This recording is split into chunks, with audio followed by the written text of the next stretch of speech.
The onus will be on Senator John McCain in tonight's debate, the third and final presidential debate at Hofstra University in Hempstead, New York, to do something to shake up the race because Barack Obama is in fact ahead both nationally and in electoral vote counts at this point.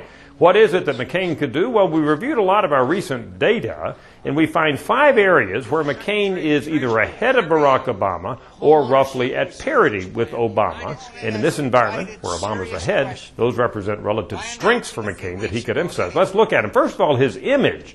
A lot of people think that John McCain's image has really deteriorated recently with all of his negative attacks, but it really hasn't.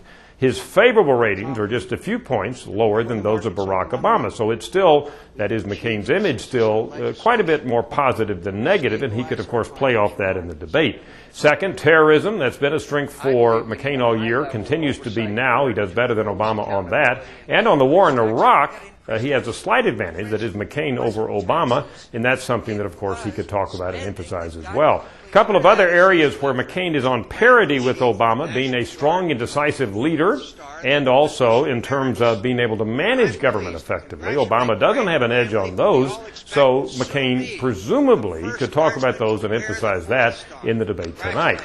McCain can also attempt to neutralize some of Obama's strengths. Here's what the data show us are Obama's 5 strengths. 1, economy. No matter how we look at it, voters give Barack Obama more credit for being able to handle the economy than John McCain.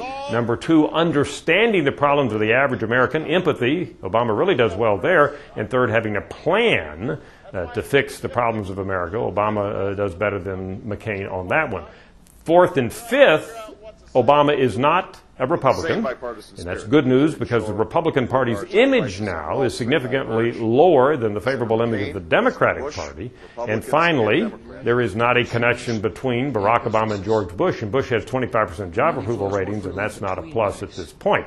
So, what could John McCain do on those grounds? Well, he has to somehow convince voters that he understands their pain, as Bill Clinton said back in his campaigning days, that he understands their problems.